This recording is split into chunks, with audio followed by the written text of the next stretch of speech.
ایک شخص نے ایک امام صاحب کی، ایک مولانا صاحب کی اپنے گھر پہ دعوت کی، حضرت آئیے ذرا گھر پہ کھانا کھائیے، دعا بھی کر دیجئے۔ ڈرائنگ روم میں بٹھایا اور کھانے پینے کا انتظام کرنے چلا گیا۔ کھانا وغیرہ کھا کے امام صاحب دعا کر کے چلے گئے۔ بیٹا آیا، کہتا ہے ابو جان کمرے میں کون آیا تھا؟ کہا امام صاحب آئے تھے۔ کہا میرے بہت سارے پیسے پڑے ہوئے تھے، غائب ہو گئے ہیں۔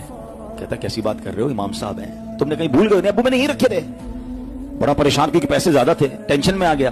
ابو کو سمجھایا، ابو کہ میں تو امام صاحب سے بات نہیں کروں گا، اتنی نیک شخصیت ہے، کوئی امام صاحب چوری کرنے تھوڑی آئے تھے، تم نے کہیں رکھ دیا ہوگا؟ کہتا نہیں ابو یہی رکھے تھے۔ بہرحال دل میں اس نے رکھی بات، پیسے زیادہ تھے، یاد تھے اس کو۔ 6 مہینے، سال بعد، 1 سال بعد پھر انہوں نے امام صاحب کی دعوت کی۔ بچہ تو بچہ ہی ہوتا ہے، اس کو اپنے پیسے یاد تھے، ابو کو دعوت یاد تھی، بچے کو پیسے یاد تھے۔ جیسے امام صاحب آئے تو ابو کھانا لینے گئے تو اس نے کان میں امام صاحب سے پوچھ لیا، امام صاحب ایک بات کہوں، ناراض مت ہوئیے گا؟ بولو بیٹا کیا مسئلہ ہے؟ کہا پچھلے سال بھی آئے تھے نا، میرے کچھ پیسے تھے، بڑے زیادہ پیسے تھے، آپ جب سے گئے وہ پیسے نہیں مل رہے، آپ ناراض مت ہوئیے گا، میں آپ کو کچھ کہہ نہیں رہا، آپ کو نظر آئے تھے۔ یہ سن کر امام صاحب رونے لگ گئے۔ اتنی دیر میں والد صاحب بھی آ گئے۔ بیٹے نے کہا میں نے امام صاحب سے پوچھا، وہ تو رو رہے ہیں۔ کہا دیکھا میں نے کہا تھا نا تمہیں نہیں کرنا تھا، امام صاحب کو کتنا دکھ ہوا، معاف کر دیں، ہم آپ کو چور نہیں کہہ رہے، بس یہ بچہ تھا اس نے پوچھ لیا۔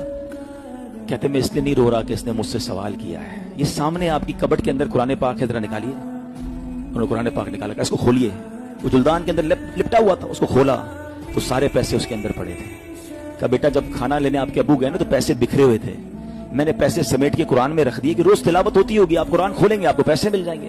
میں رو اس لیے رہا ہوں کہ پورا سال ہو گیا ہے آپ کے گھر میں قرآن نہیں کھلا ہے۔ سچ بتاؤ یہ حال نہیں ہے ہمارا؟ موبائل روز کھلتا ہے، بلکہ کئی بار کھلتا ہے، نماز میں بھی جی جاتا ہے کھولنے کو۔ ابھی بیان کے دوران بھی کئی لوگ چیک کر رہے ہوں گے، چین نہیں آتا۔